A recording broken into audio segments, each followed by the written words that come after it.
Okay, hello everybody, and welcome to the Deep Astronomy live whatever event coming back at you.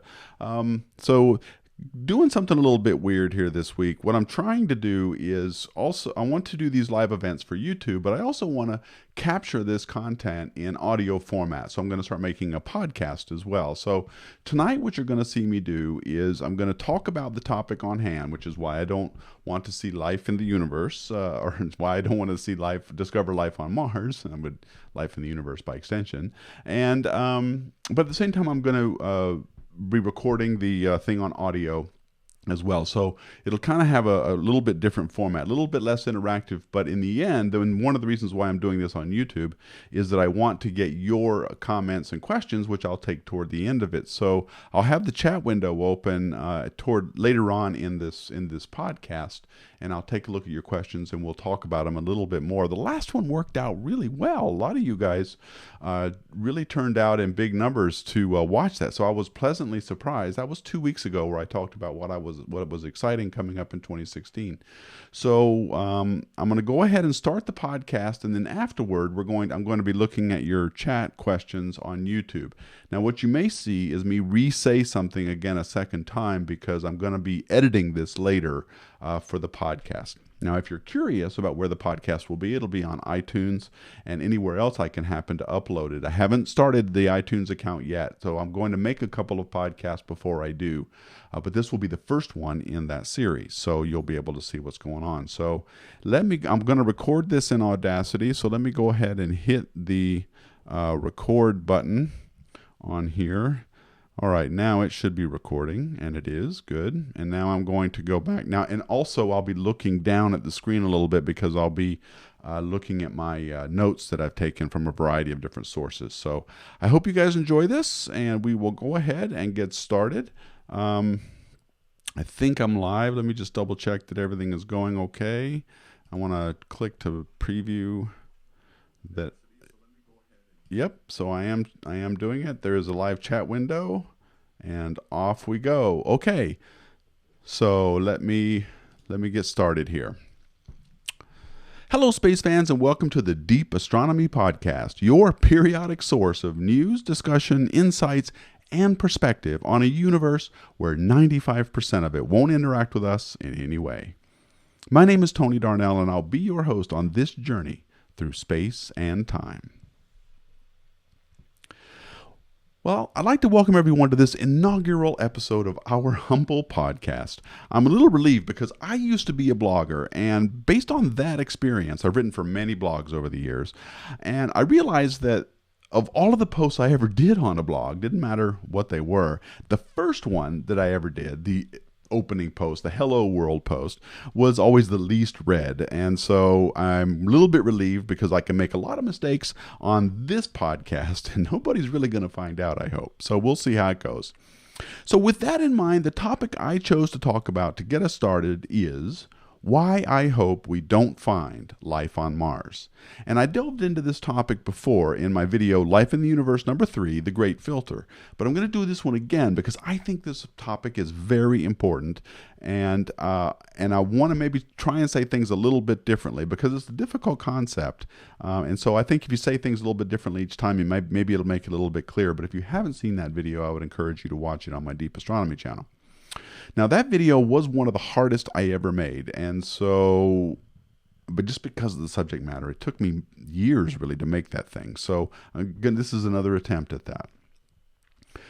All right, so let's go ahead and get started. And so let me start with the idea, and many of you may disagree with this strongly, but I actually think that if we find any sort of life in our solar system, that is actually a bad thing. I don't care if it's on Mars, Europa, any of the moons of Jupiter, Saturn, Uranus, wherever it happens to be in our solar system. And we're looking pretty hard. NASA's sending out rovers to Mars all the time, and we're sending out probes to Jupiter and to the moons of Saturn and things like this. So we're looking for signs of life. But I actually hope that we don't find it because I think it's a bad thing, and I'm going to explain why I think that here. If after we do all of this searching for life on our solar system. If we came up empty-handed, I would be extremely relieved. Even finding something relatively simple like algae or bacteria would be terrible, but it would be even worse if we found something more complex like a trilobite or life with a skeleton or, God forbid, a mammal. It just gets worse if we find even more complex life. And again, I'll explain all this to you, why I think that a little bit later on. But the reason I say that, and to explain why I would say that, let's start with two basic facts. These are facts, things we know about the universe, things that we have observationally confirmed. Now, fact number one, and X-file types notwithstanding, and UFOologists and all those people out there that have claimed to see all of these things, we have actually not received a single visitor from space, nor have we heard a peep from any civilization in our galaxy. And SETI, the search for extraterrestrial intelligence, has been operating on order of 50 years and hasn't received a single signal that could be interpreted as having originated from another civilization. So as best we know, to the best of our knowledge, the night sky is empty and silent. So that's fact number one. Fact number two is there are roughly 100 billion or so stars, give or take, in our Milky Way galaxy. And there are roughly 100 billion galaxies in the universe. So there's something like, on order, of 10 to the 22 stars that exist in the observable universe. And we've also recently learned from space telescopes like Kepler and other exoplanet research that there is an average of 1.6 planets for every star in the Milky Way galaxy, which means that there are more planets in the sky than there are stars. So fact number one, we haven't heard anything from anybody yet. Fact number two, there are 10 to the 22 stars in the universe. Now, from those two facts alone, one can assume, when you ask the question, well, where is everybody? And Enrico Fermi did that very famously back in the 50s. He asked the question, well, where is everybody? The universe the galaxy has been around long enough now where civilizations had plenty of time to not only build a civilization that could make a signal we could detect, but could also really do a good job in colonizing the galaxy. And I'll get to those details in a minute. But from those two facts alone, the fact that we haven't detected anything yet, and the fact that there are so many galaxies out there, that it follows to say that there must be something out there called a great filter, which would prevent us from detecting these things. Now, this idea has been floated by many astronomers. It's been speculated on. There's been even some refereed papers on the topic. But the basic idea is this. The great filter is a probability barrier. And the best definition I've found of what it is comes from a Dr. Nick Bostrom of Cambridge University, who says that it is, quote, one or more highly improbable evolutionary transitions or steps whose occurrence is required in order for an Earth-like planet to have an intelligent civilization of a type that would be visible to us with our current technology, end quote. So it is an improbable event that must be extremely powerful enough that even with billions of tries of rolls of the dice, remember there are billions of stars in our galaxy, so even when you try billions and billions of times, the great filter has to be powerful enough to such that we end up with nothing. No spacecraft, no aliens, no signals, nothing. So this great filter, whatever it is a statistical barrier for preventing life to form. So if there is a great filter, and there's every reason to suggest that there is one by virtue of the fact that we haven't seen any signals and there's so many stars and planets out there, then a reasonable question to ask is, well, is it ahead of us or is it behind us? Have we already gone through the great filter, or do we have yet to face it? Now, let's take a look first of all that if it's in our past. If it's in our past, then that means there was some highly improbable event or a series of events that made us happen, that led to human beings. Something very improbable must have happened in order for us to be here. And a lot of, and contradictory to this, and it's also contradictory to human nature, but a lot of people think that intelligent life on this planet was more or less inevitable. I mean, even Carl Sagan thought that. He was famous for saying, I think back in the mid 90s, that wherever there are conditions for life or for intelligence, up it pops. But the thing is, the fact of the matter is that, as commonsensical as that may seem, there's actually no observational evidence for it. So if you look at evolutionary biology, for example, it does not, evolutionary biology says nothing about whether or not life or intelligent life is probable or not. It doesn't say anything about whether or not it is improbable or it's probable. All it does is tell us what's going on after life forms. So we have to kind of look for clues back in the history of our own life for what a great filter might look like. Evolutionary biology can't tell us what it is. So what would be a plausible candidate? Now, this is something I've talked about off and on many times in my videos. So it's very probable it's actually, if we look back in our past, it might be very improbable for any kind of self-replicating life to exist. For example, we've tried to create life in the laboratory many, many times, and the best we can do is create amino acids. That's the building blocks of life, but it's not life itself. So we have not yet been able to see any other evidence of just life spontaneously evolving, especially from the laboratory. So if we look at our own planet, the earliest confirmed microfossils that we have date from approximately 3.5 billion years ago. And there's a little bit of evidence to suggest that maybe life existed a few 100 million years prior to that, but there's absolutely no evidence that life on this planet was around any earlier than 3.8 billion years ago. So that's the outer limit. Now, the Earth, it's possible there could have been life earlier than that, but the Earth has got a very active crust. It is constantly moving with the plates, and the shifts of the Earth's crust is constantly renewing itself. And so it's possible that life was there around earlier, but nothing has survived to tell us that. So the earliest surviving fossil evidence points to 3.8 billion years as the time when life had arisen on this planet. This is the very simplest traces of life. So that means that we've got a period of about several 100 million years between the formation of the Earth and the first known life. And that's consistent with the Great Filter hypothesis, which says that the emergence of life would require a whole improbable set of circumstances, and that it took hundreds of millions of years of trial and error. This is just trying stuff, with molecules jostling around, and hundreds of millions of years of this to go on before something happened where, just by a stroke of luck, life formed. So a great filter, whatever it is, would have to allow for the fact it would have to take a very long time for that to occur. So there are a lot of good candidates for what a great filter might be. But you have to look first at what the criterion of this might be. So there's two basic criterions for what a great filter would have to be. One criterion is that the transition should only, whatever it is, whatever that filter is, it should only have happened one time in the history of our Earth.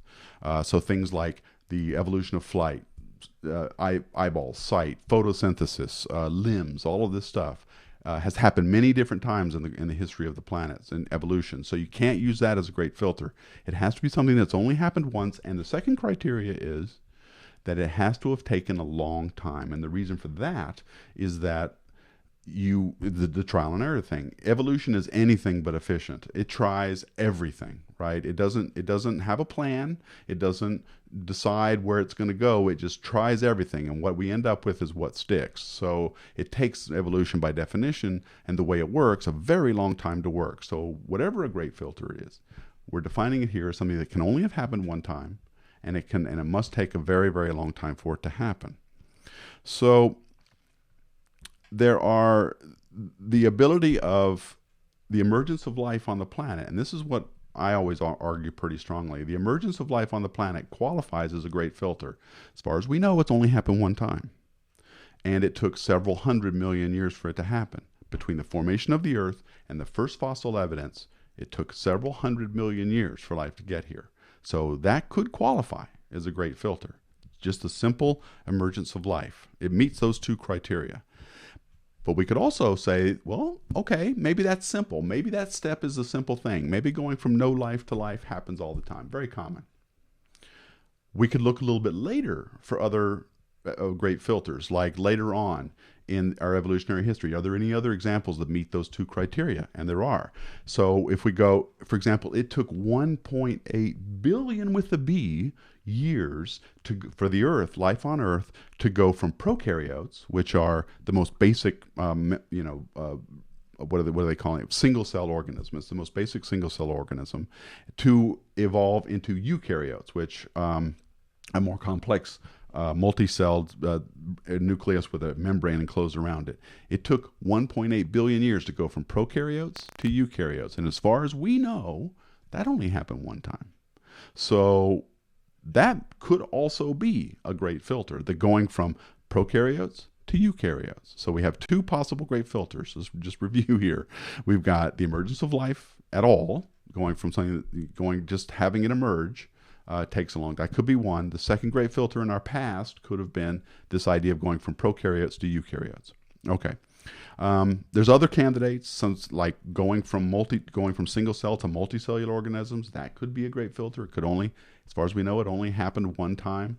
Also, sexual reproduction, that could also be a great filter. Things like that. So there are other candidates in our past for what they could be.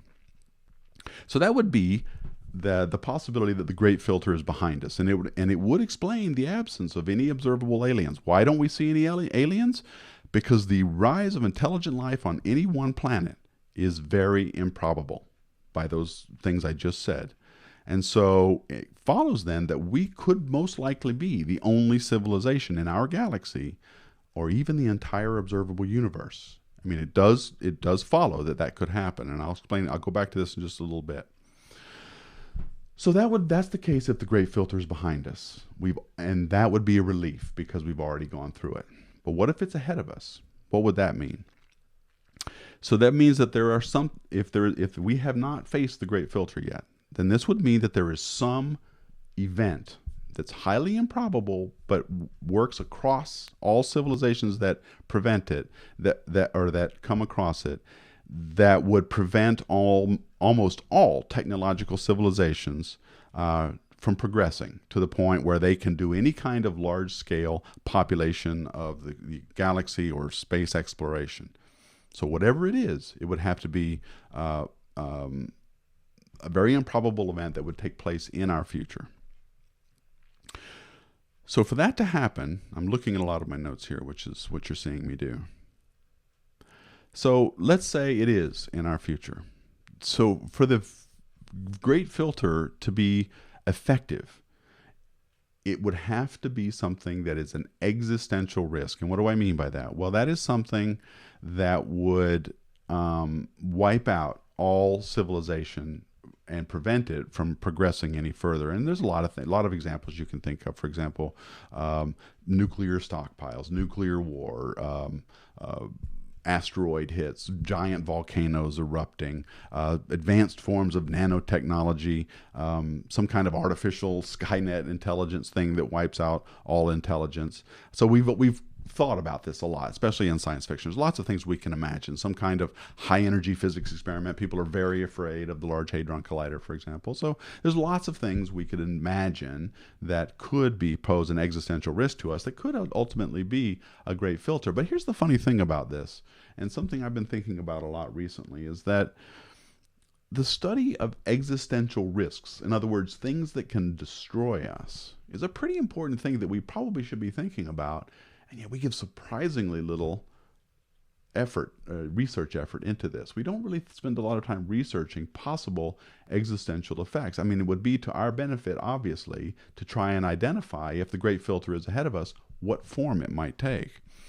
But we're not doing it. I think that's really interesting. I don't know what it would take. We tend to be very reactive. After we discover a danger, then we try to solve the problem. But we're not very proactive in these kinds of things. So I think it's interesting that we don't take more of an interest in what might be our ultimate fate. especially with are we doing things that might ultimately destroy us. So, for my personal opinion, I actually think that natural disasters like asteroid hits, volcanoes going off, those are random natural disasters that I don't think make very good great filters. And the reason I think that is that it's possible not only for them to not be completely devastating to a civilization, but they are also it's possible to imagine that luck could get involved and some civilizations could survive them. You know, they do not always completely annihilatory. They're not always that way. So I actually think that natural disasters probably aren't a great filter. I think they come from technological discovery. I think that it's something that a civilization gets to, that they develop, that they run up against. So and if you think about it, it's not too far fetched to suppose that there might be a technology out there that virtually all sufficiently advanced civilizations discover, and B, it leads to almost universally its existential defeat. It just destroys them. So it's not too far-fetched to imagine that sooner or later there's something out there that all of us run up against that will destroy us. So those are what they might look like if the great filter is ahead of us. So let's go back to the question. Is it behind us, or are we still have yet to face it? If it is ahead of us, then things are pretty bleak. If there's something out there that almost all intelligent species have to encounter that will destroy them, then we really have no hope of really colonizing the galaxy.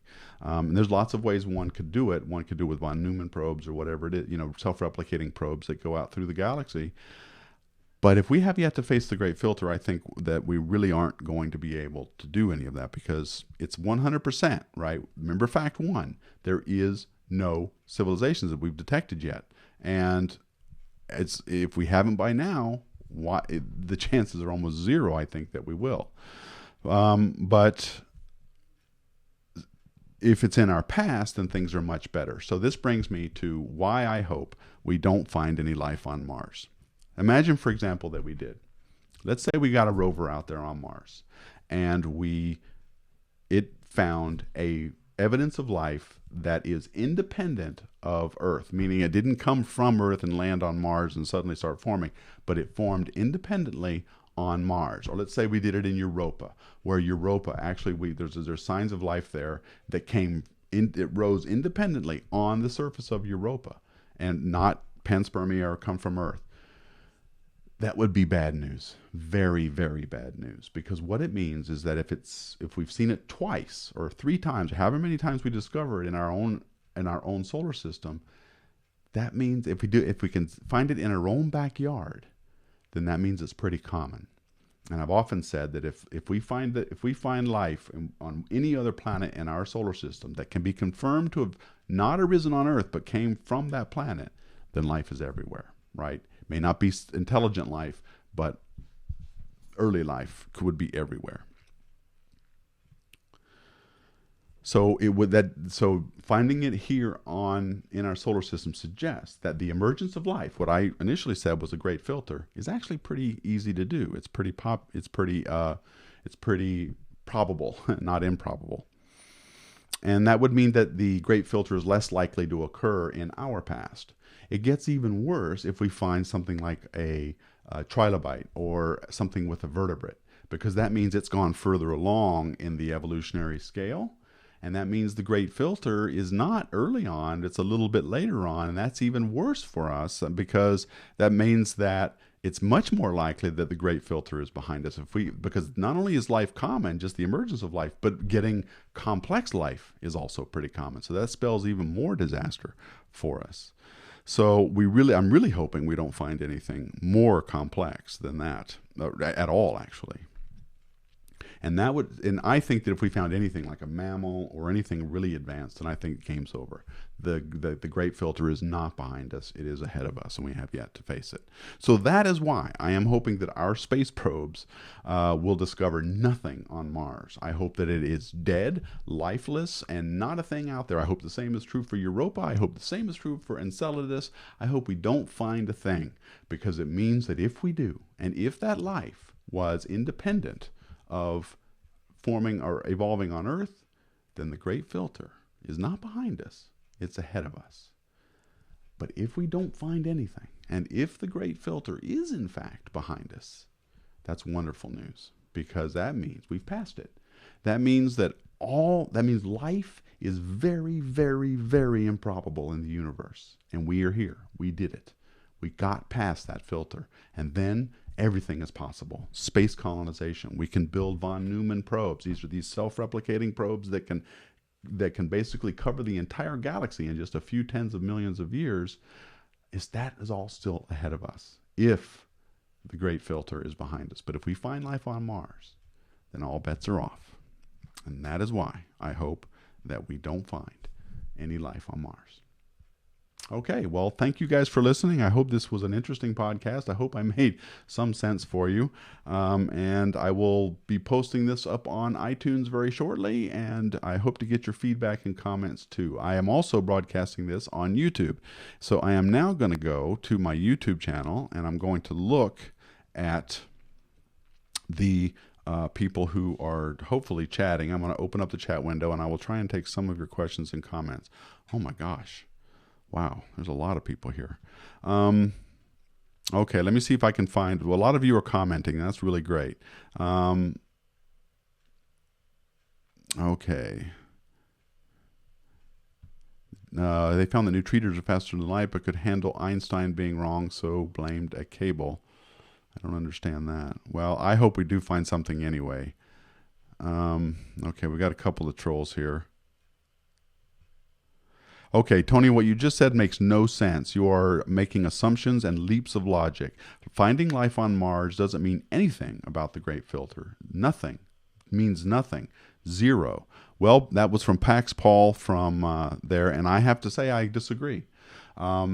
If life on Earth is a common thing, if making life here on Earth is a common thing, then it does say something about the great filter. It says that it does not address whether life, the emergence of life is that. And I told you why I think there is a great filter. Okay, we have seen zero evidence of an advanced civilization. Think about how old the Milky Way is. We've only been around 3.8 billion years. Life on Earth has been around for 3.8 billion years. That leaves another 10 billion years. The universe is 13.8 billion years old. There's 10 billion years left for a civilization to have done. There's been plenty of time for this. So where is everybody?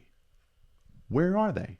And what I didn't go into was just how long it would take for a civilization to advance throughout the galaxy. I also didn't address the issue of, well, what if there's a civilization out there but they don't want to be found? Those are a lot of questions that are valid, but I have reasons for those, but that's also a different podcast. I didn't get into there. But if a civilization reached a certain point, it would only take on order of dozens of years, not hundreds of millions, but millions of years to completely explore the galaxy using certain technologies. So it's possible that if a civilization gets to a certain point, then they can proliferate, and we should see evidence of it somewhere, and we haven't. So I'm not making leaps and assumptions. It's based on facts, and those two important facts I'm talking about. 10 to the 22 stars. You get billions of shots at this. Even if it were completely random, you would get some stochastic emergences of life. Now, if it's hard to do, we may very well be the only ones out here. So it's not based on just anything, and I'm not just making this up. So yes, plot twist. We are the advanced civilization. That is a possibility. That's from Atomics Fang, and it is possible that is the case, because we may have already passed the great filter, in which case the universe is the limit, literally, and I'm not kidding. And this isn't something that is based on just conjecture. If you take the logic to its normal extreme, or to its normal conclusions, this is what you come up with. Lots of papers have been written about the great filter, about great filters, and what they might be, and whether they're in our past or in our future. So this isn't just me talking. There are billions of galaxies. Perhaps it can take place somewhere else. Well, that is possible, yes, and that's the point I'm trying to make. But we haven't seen any evidence of it yet. Now, in other galaxies, it's possible that these things may have happened, and we haven't discovered them yet.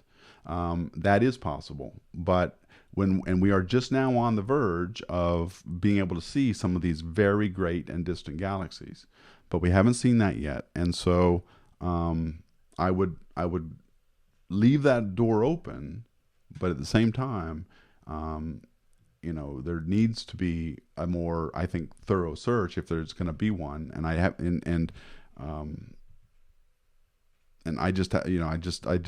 I'm pessimistic that we're going to find it. Maybe this is from OMG, it's Moose. Sorry. maybe we're not finding evidence for an advanced civilization is because they have an entirely different means of communication than us. Maybe there's no chance for any civilization to travel space. That may be possible, but it would be very difficult to hide a colonizing civilization that is able to colonize a galaxy. It would be very difficult to do that. Maybe there's life, but our senses and sensors can't detect them. Again, that goes back to, all right, but there would have been, we're making plenty of noise. There's lots of other civilizations that also make, that if they're there, and it had the sufficient, technology, that, we would be able to see them, and we haven't done it yet. Now, there is one other possibility that maybe this is just how long it takes for civilizations to form. I don't know. I feel like, and we're on the cusp of hearing from everybody all at once. That's possible too. I don't discount that possibility. But again, I'm pretty pessimistic. Okay, but can you explain all the signals we've been getting and UFO sightings? By the way, I love the show. Keep it up. Well, thank you. That's from Black Ops Viking. And, well, the UFO sightings aren't credible, are they? I mean, where are the credible sightings? Where is the, and I'm not going to get into a UFO debate or an X-Files thing. So, I'm gonna approach this from a scientific way. So I just don't. There haven't been all those signals. The closest we came was a few weeks ago, if you recall. They thought that they had heard evidence that might be attributed to something like a Dyson sphere, but it ended up that wasn't the case. Okay, actual serious question for you, Tony. This is from Zazie Moonbreaker. Is there an decreased likelihood of finding life on exomoons as opposed to exoplanets? Well, gosh, I mean, I think I'm going to change your question to where is the most increased likelihood of finding life on exoplanets, and that would be around planets that orbit red dwarf stars. Everybody I know in the exoplanet field says that the place to look for life in the universe is around red dwarf stars. Why? Because they are the most numerous star in the universe. There's more red dwarf stars than any other kind of stars in the universe, and they last for trillions and trillions and trillions of years. So if you're on a planet that orbits a red dwarf star and you're in a habitable zone, then you have trillions of years to overcome these filters, and life may be possible to find on those. So that is the most likely place, and many astronomers feel we're going to find it. Now, if there are conditions similar to that around an exomoon, to me the critical thing is two things. There are more red dwarfs than any other star in the universe, and they last for trillions of years. The great filters need two things. They need a lot of numbers, and they need a long time for them to be overcome. And red dwarf stars meet both of those expectations, or both of those criterion. So the problem with exomoons is they might orbit a gas giant, and then that gas giant may orbit let's say a blue giant star, lasts only 100 million years, blows up, and there goes that. So they're not ideal. You want to find something that lasts a really long time.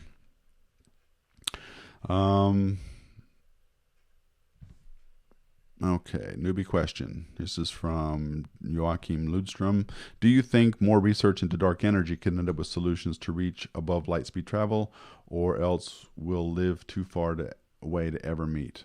Uh, I don't know. I mean, I would just like to have some evidence on what dark energy actually is. Um, so this is from Destiny. I can't read your handle because you've got a lot of DDs and stuff in there. What is my educational background?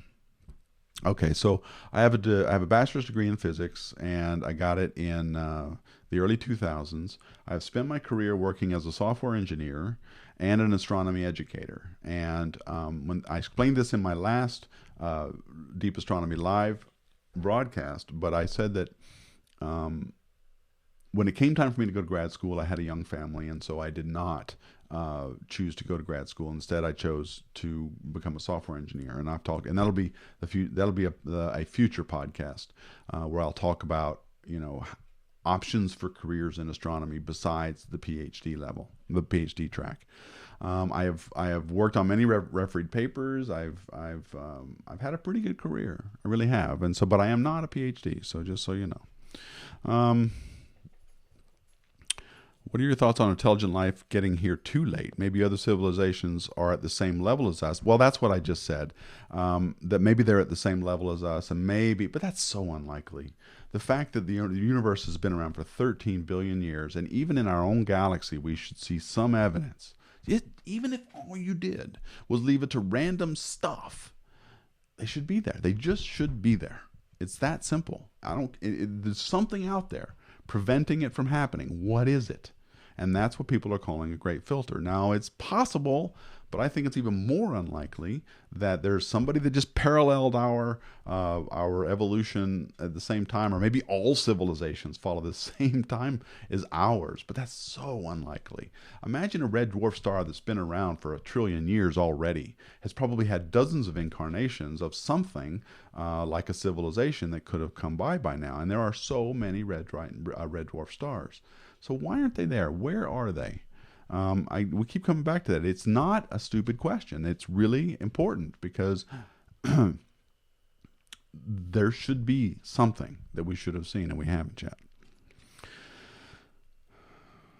Okay, so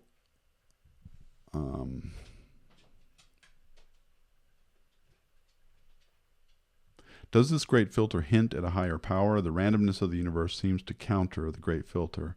No, it doesn't hint at a higher power. It just means that there's something out there that's very unlikely that that we have to overcome in order to be where we are, right? I mean, we got here through a series of extraordinary events. And how hard were they? If we can just answer that question, that would be a great indicator of where we are in this thing. Is life easy or is it hard? Is the emergence of life very difficult? If it's very difficult, then we could very well be all there is. But if it's easy, then it's everywhere. And then we got to talk about civilizations. And that becomes very bad news for us. And that's why I hope we don't find life on Mars. Because if it is common throughout the universe, simple life or even just basic biologic life, then that bodes ill for us, because it means that we haven't overcome anything difficult. It's been a very common occurrence. And so whatever faces us, whatever prevents civilizations from going out there, has yet to be faced. And it's a pretty scary thought. So these are things that I think a lot about, but I just want to try and get others to do the same, which is why I'm bringing this up. Okay, maybe tape legs. Maybe aliens would not want to colonize. Seems risky in terms of attracting unwanted attention. Okay, so that was a point I did not get into in this, but if what you're saying is true, let's say there is another civilization out there that just doesn't want to be found, or we are being in some kind of galactic zoo or being watched and nobody wants to interfere with us. It would be exceedingly difficult to hide that, first of all, but let's say that happens. Then that means that civilizations would be common, right? And that spacefaring civilizations would be common. And not everybody's going to want to choose to do that. Not everyone. There's not going to be, unless you're thinking of some kind of federation or something, which I think is beyond the scope of this, that not every civilization is going to choose to do that. And we would see some evidence of that. So it's possible that there is one other one out there and they want to be hidden and they don't want anybody to find us, or they don't want to be detected. But I doubt that all civilizations would want to do that. And so if what you're saying is true, sure, I'll give you that. Maybe there is one, but not all of them, because that would mean that if life and civilizations are common throughout the galaxy, it's very hard to hide all that. Okay, so where are we?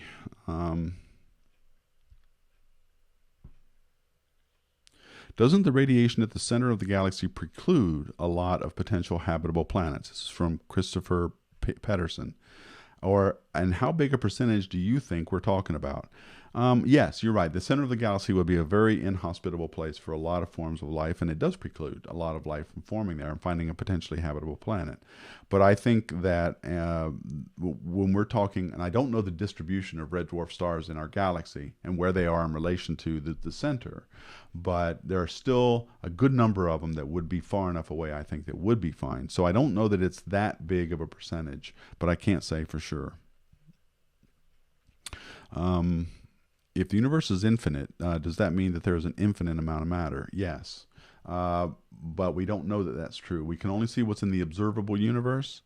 And so anything outside of that, we really can't see. But yes, infinity means more infinities. Let's see. Could life exist elsewhere with the basis outside the domain of DNA? I'm not qualified to answer that. I really don't know. It's possible, I suppose, but I don't know enough to say. If I have a question, this is from Flash. Hi Flash. If the universe is so big that there is so big, there is a guarantee that there is life. But why didn't they move to us already? If the universe is so big, I don't think there is a guarantee that there is life. But that's what I'm trying to say. I think that just maybe there are several civilizations in this galaxy that happen to visit sometimes here on Earth and take tours. Okay, well, I think what kinds of galaxies would be more likely to harbor life? That's a good question. That was from Purple Poppy Animator. I think that galaxies with high star forming regions might be a good place to start. Certainly ones that have a lot of older galaxies would be good, like ellipticals, because they'd have a lot of red dwarf stars in them. So I think those would be good. Those would be more likely to harbor life. Young galaxies, I don't think so much, especially ones that have a lot of young stars that die quickly. Can't intelligence be the great filter? Yes, it can. Any of these could be, but what you're implying with that is that with intelligence comes technology, and that intelligence might develop something that could annihilate it, and that's entirely possible. It's possible that there is something out there that every intelligence, once it does form, comes across, that it develops, and it just can't get past it. So yeah, it could be a great filter, but not in the way I think you're saying. It's just that I think that once you have intelligence, you can reach a certain point and run up against this brick wall. So I read an article, this is from OMG, it's Moose. I read an article which stated that we may be nearing our limitation to understand our natural environment. Do you believe there will soon be questions we won't be able to answer? I don't know. I think there may be questions, but I just don't know enough to really. That's a wide-ranging thing. I don't think we're reaching our limitation to understand. I think that we will be able to answer most things over time, but there may be some things we can't answer. It's entirely plausible. Let's see. Well, okay, so here's something from Jarnar, and this is a good point, and I want to reiterate this. I wouldn't worry about life on other bodies in our solar system too much. It might be panspermia, and unintentional by spacecraft. And yes, that's why I was very careful to say independently arisen on Mars. If we find life on Mars that we can confirm started on Mars, not on Earth, but on Mars, then yes, that's a problem, because here we have two independent data points where life arose, and it's right in the same solar system. So the statistics of that are a little bit depressing. because that means that if it can happen twice in our solar system, imagine all the, and we know how many solar systems there are in the galaxy, 1.6 planets for every star in the galaxy. That means 160 billion planets or more. It's pretty common then. And again, it leads to the question, well, where are they? So, it's not. So here's one from Anders Rod. There are almost an infinite number of planets and galaxies in this universe. It's obvious that there is life, especially intelligent life, all around. It's not obvious. That's the whole point I'm trying to tell you. It's not obvious that there is life everywhere. Just because there are these vast numbers, and we haven't heard from anybody, is very disconcerting. It's really not, and it is. I mean, it's really something we need to think more about. I don't think we're thinking enough about this. Is Mars in the habitable zone? No, because liquid water is not present. That's from Anders Rod. Science is a study of how God does... No, gosh. Okay. If there is life on Mars and we colonize it, are we actually invading those forms of life? Well, I suppose technically, this is from Augusto Gonzalez. I suppose, yes, in a technical sense, we are. Yeah. Mankind will most likely be the cause of its own extinction. It is possible that other forms of life encounter the same fate. And that's from Lion 39. And I actually think that is worth thinking about. I think that we don't spend enough time researching possible threats to our existence as much as we do a lot of things. And we need to be able to do that more, I think. My personal opinion on this is that the Great Filter is behind us. I actually think, and I'm basing this only on what I've read and done research on, I actually think that the Great Filter is behind us. I think that we are extraordinarily lucky to have gotten where we are, because I think the step of going from zero life to life is hard. I think it's really hard, and I don't think it happens very often. And I think that most of the time, if not all of the time, it gets beaten down. And then once it forms, I think it's pretty tenacious. And I think it will last and thrive and maybe even develop a civilization. So I think the Great Filter is behind us. That's my personal opinion. So I also think that that is a very good sign for us. I think that when we go to colonize the galaxy, the sky's the limit. Oh, there's one other possibility I didn't say, and that is... It's not either or. It doesn't have to be that the Great Filter is either behind us or ahead of us. It could be. The third scenario is that it is both ahead and there's another one behind. There's nothing about these arguments to say you can't have one that we have yet to face. So there's nothing to say that you overcome one Great Filter, you still don't have another one to face, which is a likely scenario, because if you think about how rare everything is and how rare so far that what we've seen in our life is, it could be that. Now, I know that sometimes I hear myself talk and I sound like I am doing this sort of anthropic principle argument. I'm not saying that at all. That's why this topic is so difficult for me to explain properly. I'm not saying that we are special in any way. I'm not saying that we overcame this amazingly, well, we did I am saying it's possible that we overcame this amazingly improbable thing. But that's all that's saying. It's not saying anything else other than we managed to overcome and have life form on this planet against impossible odds. That's all I'm saying. I'm not saying anything else. And I know it could easily be interpreted as me saying like, oh, we're special and we occupy a special place in the universe. I am not making that argument whatsoever. All I'm saying is, if the Great Filter is behind us, that is very good news for us. But if we find life on Mars, that's strong argument that the Great Filter is not behind us. It is still ahead of us. So, I wanted to clarify that. What is the picture behind you? That is an image of a star-forming region. I don't have the exact details behind me, but the Hubble Space Telescope recently took that picture just a few weeks ago. What are your thoughts on mass extinction events from Earth's past? Life managed to pull through every time. Luck of the draw or pervasiveness of life? I think it's mass extinction events are more of a statement of the perseverance of life, I think, because you can imagine having a natural disaster like an asteroid strike wiping out a lot of life, and it did in the case of dinosaurs. But it didn't get all the dinosaurs, did it? There's still dinosaurs that survived. This life still survived. Obviously, we're still here. So I think it's more of a statement that they can retard a civilization, they can delay a civilization by, let's say, a few hundred or maybe 10 million years, but they're not going to stop a civilization from developing. I don't think an asteroid strike or a natural disaster is enough to be a great filter. I think it's more of a statement of the pervasiveness and the tenacity of life than I do anything else. I think that's what that really is. Can I give you my thoughts on Matt Damon? Oh, you mean the Martian movie? Because I think that was a great movie. I really enjoyed it, but I don't have much thoughts on Matt Damon as an actor. I think he's an actor, I guess. How many planets in the universe do you think have life? Well, that's a good question, and it's one we're trying to answer now with probes like Kepler, and TESS is coming up in the coming year, August of 2017. We're going to hopefully characterize a lot more of these. So that is my thought is that there's going to be a lot more Earth-like planets found.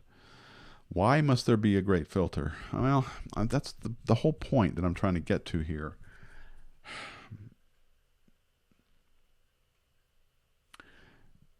The big argument for a great filter is the fact that there are so many stars in our galaxy, and our galaxy has been around for on order of 10 billion years. And life on our planet can be measured back to only 3.8 billion years at its max.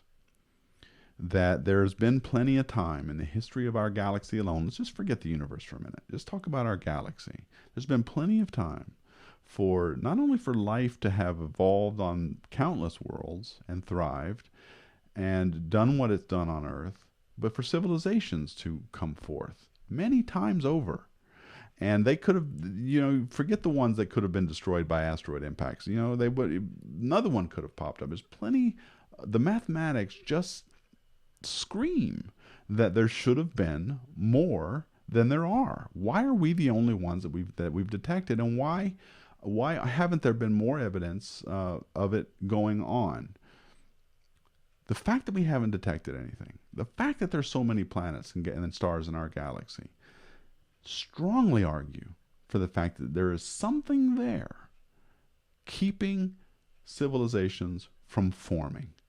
There is a strong evidence based on those two facts alone that there must be something. So what is it? What could it be? And I've tried to outline what those were. My personal opinion is that it is something early in the emergence of life. I think that's a very difficult thing to do.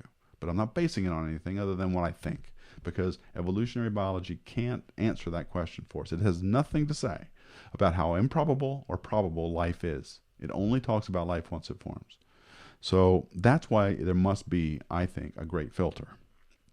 And if it's in our future, then we really should be spending some energy and time thinking about what that might be and what form it would take, and finding out if we can mitigate having gone through it. Now, one could easily argue that other civilizations have done the same thing and failed, because it has been a ubiquitous failure of civilizations to get past a point where they are colonizing the galaxy. They haven't gotten there yet. So I know that my arguments are, difficult to follow, and I'm having a difficult time articulating them. But I do think they're based on sound science and research, and I'm trying to articulate them as best I know how. And this is probably the one topic that I'm glad to have out of our out first. Don't you think we're still very early in our search, and that your conclusion might be premature? Okay, well, what are we waiting for? What is there to wait for? Why shouldn't we have seen it? Are you arguing now that there are parallel developments going on, that the civilization, whatever it is, hasn't developed yet and it's going along with ours? Is it possible I'm being premature? Sure, I'll give you that. We may be an anomaly. That's what I think I've been trying to say. We may be. Maybe some supernovas are civilizations discovering the power for interstellar travel. How come we are looking for civilizations using lasers to communicate, since lasers by their very nature are not omnidirectional like radio waves? That may be true, but again, while they aren't omnidirectional, if a civilization were using them to communicate, they would be pointing them in all kinds of different directions. So, must a great filter always be a consequence of intelligent life? No, a great filter does not have to be. A great filter not be a consequence of intelligent life, just life. Again, could these great filters have to do with the emergence of life or the improbability of some evolutionary step being extremely difficult, but totally damaging to a life form once it starts? It has nothing to do with intelligence. It just has to do with evolution. So are there some evolutionary steps that could be a great filter? And the answer is absolutely. Okay.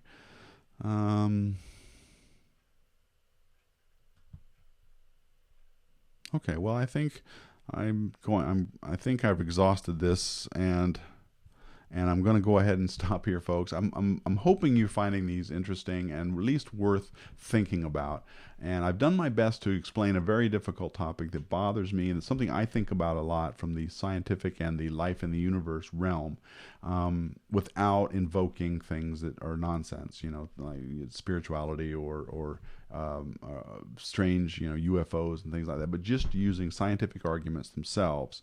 And the arguments are, I think, based on sound facts, and when you lead them through conclusions about where these filters might be, I think that finding them in going back to whether or not we find life on another planet, I think, especially in our solar system, bodes very ill for us for the reasons I've tried to outline here. So anyway, I'm going to go ahead and stop now. My head's starting to hurt.